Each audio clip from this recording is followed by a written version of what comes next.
ஆனால் இன்றைக்கு எங்களுக்கு எல்லோருக்குமே தெரியும் அந்த கல்வி நிலைமை கடந்த 10 ஆண்டுகளாக தொடர்ச்சியாக பின்தங்கிய நிலையை நோக்கியே நகர்ந்து கொண்டு வருகின்றது.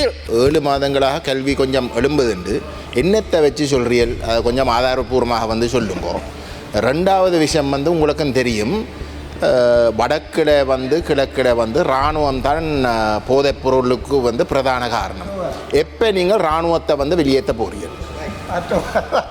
அதாவது யாழ்ப்பாணத்தில் கல்வி கற்பதற்கு பதிலாக பிள்ளைகளை கொழும்புக்கு அனுப்புகின்ற நிலைமை ஏற்பட்டிருக்கின்றது. ஒன்று பிரச்சனைக்கு பின்னால் இராணுவம் இருக்கின்றது என்று, போலீஸ் இருக்கின்றது என்று, அதில் உண்மை இருக்கின்றது.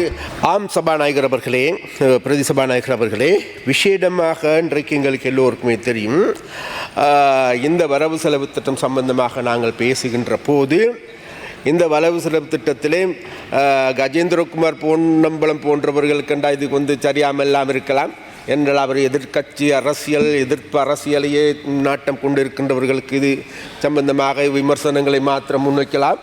இருந்த போதிலும் கூட நான் ஒரு விடயத்தை சொல்லுகின்றேன். இந்த வரவு செலவு திட்டம் என்பது இலங்கையில் இருக்கின்ற தமிழ், சிங்கள, முஸ்லிம் அனைவரும், அது மாத்திரமல்ல இருக்கின்ற ஊடகங்களா அனைவருமே இந்த வரவு செலவு திட்டம் என்பது மக்களுக்கான வரவு செலவு திட்டம் என கூறுகின்ற ஒரு வரவு செலவு திட்டமாகும். அந்த வகையில் எனக்கும் பெருமையாக இருக்கின்றது, எங்களுக்கும் பெருமையாக இருக்கின்றது, எங்களுடைய அரசாங்கத்துக்கும் பெருமையாக இருக்கின்றது. அந்த வகையில் தான் நான் இன்றைக்கு விசேடமாக நான் இருந்து பேசக்கூடிய விஷயங்களில் முக்கியமான விஷயமாக நான் எடுத்துக்கொள்ள இருக்கின்றேன். என்றால் விசேடமாக இன்றைக்கு நாங்கள் பார்க்கின்ற போது இந்த வரவு செலவு திட்டம் சம்பந்தமாக பேசப்படுகின்ற பொழுது கூடுதலாக வரவு செலவு திட்டம் சம்பந்தமாக நாங்கள் பேசுகின்றோம். அதே நேரத்தில் இன்றைக்கு விசேடமாக வடகிழக்கு பிரதேசங்களில் வாழ்கின்ற தமிழ் மக்களுடைய பிரச்சனைகள் தொடர்பாக பேசுவது குறைவாக காணக்கூடியதாக இருக்கிறது. அவர்களும் கூட இது சம்பந்தமாக அந்த மக்கள் முகம் கொடுக்கின்ற பிரச்சனைகள் சம்பந்தமாக பேசுகின்றார்களா என்று பார்க்கின்ற பொழுது கேள்விக்குறியான விடயமாகவே இருக்கின்றது. ஒரு விடயம் இருக்கின்றது கௌரவ பிரதி சபாநாயகர் அவர்களே, உங்களுக்கும் கூட நன்றாக தெரியும், இன்றைக்கு தமிழ் மக்கள் விசேடமாக இந்த கார்த்திகை மாதம் என்பது முக்கியமான மாதம். அது மாத்திரமல்ல, இந்த மாதங்களில் தான் விசேடமாக மாவீரர்களை நினைவு கூறுகின்ற மாதம்.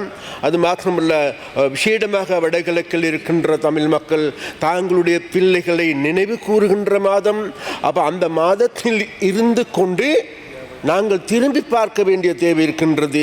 இன்றைக்கு பல தசாப்தங்களுக்கு முன்பு இருந்து இந்த நாட்டுக்கு ஏதாவது ஒன்றை செய்ய வேண்டும் அல்லது தமிழ் மக்களுக்கு எதையாவது செய்ய வேண்டும் என போராடிய இளைஞர்கள் அல்லது போராடிய மக்கள் எதிர்பார்த்தது என்ன, அவர்களுடைய எதிர்பார்ப்பு, அவர்களுடைய ஆசைகள், அபிலாசைகள் என்ன என்பதை நாங்கள் புரிந்து கொள்கின்ற போது தான் விசேடமாக இன்றைக்கு எங்களுக்கு எல்லோருக்குமே தெரியும், விசேடமாக எங்களுக்கு எல்லோருக்குமே தெரியும், அங்கே இருக்கின்ற மக்கள் நிம்மதியாக வாழ வேண்டும், சந்தோஷமாக வாழ வேண்டும், அந்த வாழ்க்கையை ஏற்படுத்தி கொடுப்பதற்காக வேண்டி அவர்கள் போராடி இருந்தால் இன்றைக்கு அந்த இளைஞர்களுடைய அல்லது அந்த மக்களுடைய கனவினை நனவாக்குகின்ற செயற்பாடுகளை எந்த ஒரு தமிழ் கட்சியாவது, எந்த ஒரு தமிழ் அரசியல்வாதியாவது அன்றைய காலகட்டங்களில் அன்றைய இளைஞர்கள், யுவதிகள் செய்த அர்ப்பணிப்பு தியாகங்களை செய்கின்றார்களா, புரிகின்றார்களா என்று பார்க்கின்ற பொழுது கேள்விக்குறியான விடயங்கள். அது மாத்திரமல்ல, அன்றைக்கு அவர்கள் எதிர்பார்த்த இன்றைக்கு இந்த வடகிழக்கு பிரதேசம் என்பது இன்றைக்கு எங்களுக்கு ஏற்கனவே தெரியும், இன்றைக்கு ஒரு புறம் மக்கள் தொகை குறைந்து கொண்டு வருகின்றது. வறுமை கூடிய மாகாணம் என்று பார்க்கின்ற பொழுது வடக்கு மாகாணம், அடுத்து கிழக்கு மாகாணம். இன்றைக்கு அது மாத்திரமல்ல, இன்றைக்கு தேசிய உற்பத்திக்கு கூடுதலான பங்களிப்பு செய்கின்ற மாகாணங்களை நாங்கள் பார்க்கின்ற பொழுது குறைந்த பங்களிப்பு செய்கின்ற மாகாணம் வடக்கு மாகாணம், அடுத்ததாக கிழக்கு, அடுத்ததாக ஊவா மாகாணம். அப்ப அந்த வகையிலிருந்து பார்க்கின்ற போது எங்களுக்கு தெரிகின்றது, எங்களுடைய மாகாணங்களுக்கு கடந்த காலங்களில் இந்த நாட்டில் ஆட்சி செய்த ஆட்சியாளர்களால் இந்த பிரச்சனைகளை ஏறெடுத்தும் பார்க்கவில்லை, இந்த பிரச்சனைகளுக்கான உரிய தீர்வினை வழங்கவில்லை.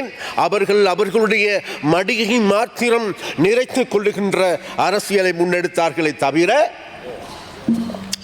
தமிழ் மக்களுடைய அல்லது முஸ்லிம் மக்களுடைய அல்லது மலையக மக்களுடைய பிரச்சனைகளை தீர்ப்பதற்கு ஏதுவான நடவடிக்கைகள் எடுக்கவில்லை. அப்போ அதன் விளைவாகத்தான் இன்றைக்கு எங்களுக்கு எல்லோருக்கும் நன்றாக தெரிகின்றது இன்றைக்கு வடக்கில் ஏற்பட்டிருக்கின்ற நிலைமை. விசேடமாக கௌரவ பிரதி சபாநாயகர் அவர்களே 1981ஆம் ஆண்டு விசேடமாக யாழ் மாவட்டத்தில் 8,30,000 மக்கள் வாழ்ந்தார்கள். ஆனால் இன்றைக்கு நாங்கள் திரும்பி பார்க்கின்ற பொழுது 6,10,000 மக்கள் தான் வாழுகின்றார்கள். அன்றைக்கு 11 பாராளுமன்ற உறுப்பினர்கள் இருந்தார்கள், இன்றைக்கு 6 பாராளுமன்ற உறுப்பினர்கள். அடுத்த வருடம் இது 5ஆ 4ஆ என்பது கூட சொல்ல தெரியாத ஒரு நிலைமை. அப்படியானால் எங்களுடைய அரசியல் இருப்பு இன்றைக்கு கேள்விக்குறியாகிருக்கின்றதா இல்லையா? இன்றைக்கு எங்களுடைய அரசியல்வாதிகளுடைய பயணம் என்பது வேறு எதுவுமில்லை, தாங்களுடைய இருப்பு, தாங்களுடைய எம்பி பதவிகளை மாத்திரம் தக்க வைத்துக் கொள்கின்ற போது அந்நாளைக்கு அந்த எம்பிமார்களை கூட தெரிவு செய்வதற்கு கூட மக்கள் இல்லாத ஒரு நிலைமை ஏற்பட்டு இருக்கின்றது. அந்த நிலைமைக்கான காரணத்தை நாங்கள் நல்ல முறையில் கண்டு கொண்டு அந்த நிலைமைகளில் இருந்து அந்த மக்களை மீட்பதற்கு ஏதுவான நடவடிக்கைகளை எடுக்க வேண்டும். அந்த நடவடிக்கைகளை எடுப்பதற்கு வேறு எதுவுமல்ல, விசேடமாக இன்றைக்கு எங்களுக்கு எல்லோருக்குமே தெரியும் அந்த ஒரு நிலைமை ஏற்பட்டிருக்கின்றது. மறுபுறத்தில் எங்களுக்கு எல்லோருக்குமே தெரியும் வேகமாக இன்றைக்கு தமிழ் மக்கள் நாட்டை விட்டு வெளியேறி கொண்டிருக்கின்றார்கள். அந்த வெளியேற்றின் காரணமாக எங்களுடைய தமிழ் மக்களுடைய குடிப்பரம்பல் மேலும் குறைந்து வருகின்றது.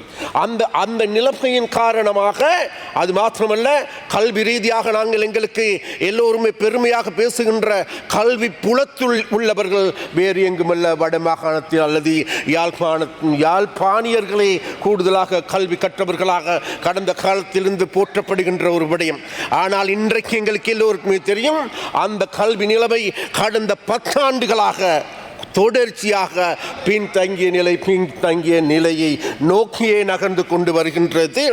ஆனால் ஒன்றை மறந்துவிட வேண்டாம், கடந்த ஒரு 6-7 மாதங்களில் நாங்கள் திரும்பி பார்க்கின்ற பொழுது இன்றைக்கு இருக்கின்ற வடக்கில் இருக்கின்ற கல்வியாளர்கள் எடுத்துக்கொண்டாலும் சரி, கல்வி கற்கின்ற பிள்ளைகள் எடுத்துக்கொண்டாலும் கூட ஒரு புதிய நம்பிக்கை பிறந்திருக்கின்றது என்று கூறப்படுகின்றது. நிச்சயமாக இன்றைக்கு இந்த கல்வி புலத்தில் உள்ளவர்களுடைய கல்வியை மேம்படுத்துகின்ற நடவடிக்கையை எடுக்க முடிவது கஜேந்திரகுமார் பொன்னம்பலம் அவர்களே தேசிய மக்கள் சக்தியினுடைய அரசாங்கத்திற்கு மாத்திரமே என்பதை நீங்களும் புரிந்து கொள்வீர்கள் என்று தெரிகின்றது.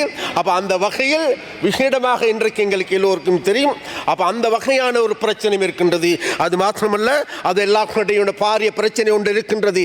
போதைப் பொருள் மாஃபியாக்கள் இன்றைக்கு வடக்கை ஆளுகின்றது, வடக்கில் அச்சம் கொள்ளுகின்றது.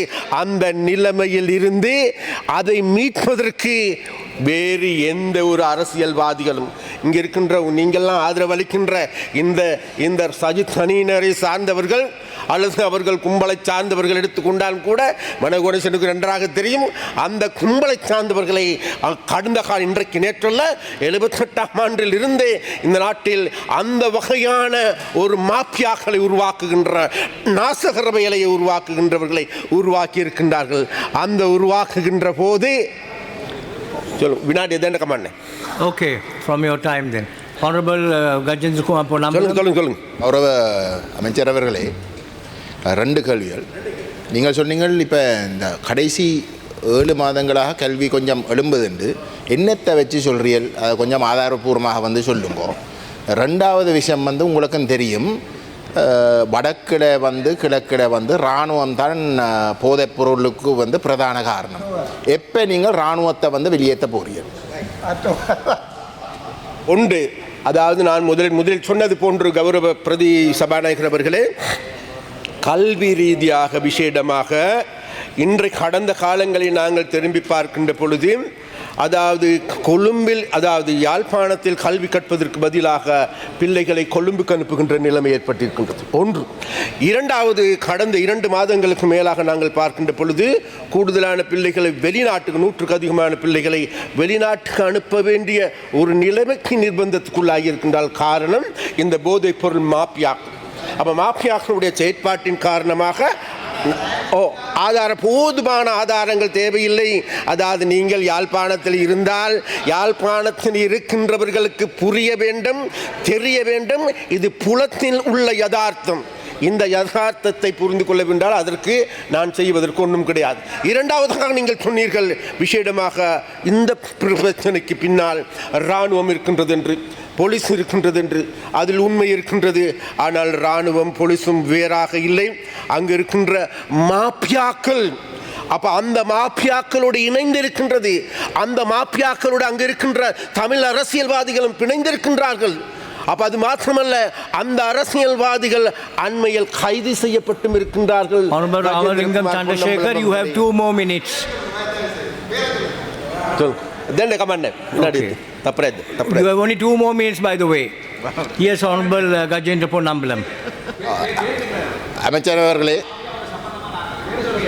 அமைச்சர் அவர்களே, நீங்கள் இராணுவம், போலீஸ் அதில் சம்மந்தப்படுற போதைப்பொருள் விஷயத்தில் சம்மந்தப்படுறதை ஒப்புக்கொண்டதுக்கு நான் உண்மையிலே வரவேற்கிறேன், பாராட்டுறேன்.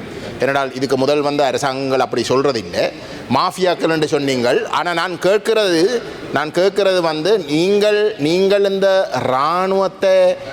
இராணுவத்தை பொறுப்பு கூற வைக்காமல் இருக்கிற வரைக்கும் நீங்கள் இந்த மாஃபியாக்களையும் இல்லாமல் பண்ண போகிறது இல்லை. ஏனென்றால் உங்களுக்கு தெரியும் வடக்கில் ஒரு ஒரு ஒரு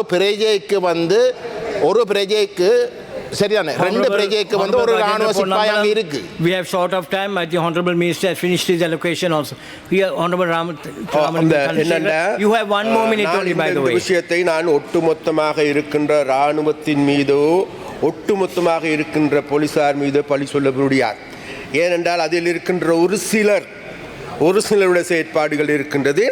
அதை நேரத்தில் ஒன்று மறந்துவிடக்கூடாது, வேறு எதுவுமே இல்லை. உங்களுடைய அரசியல் கட்சிகள், உங்களுடைய நண்பர்களுடைய அரசியல் கட்சியினுடைய பிதாக்களும் கூட இந்த மாப்பியா கும்பலுக்கு பின்னால் இருக்கின்றார். உங்களுடையதல்ல, உங்களுடைய நண்பர்களுடைய கட்சியை சார்ந்தவர்களும் கூட இருக்கின்றார்கள் என்பதை மறந்துவிடக்கூடாது. எது எவ்வாறான போதிலும் கூட Honorable Minister, your time is up.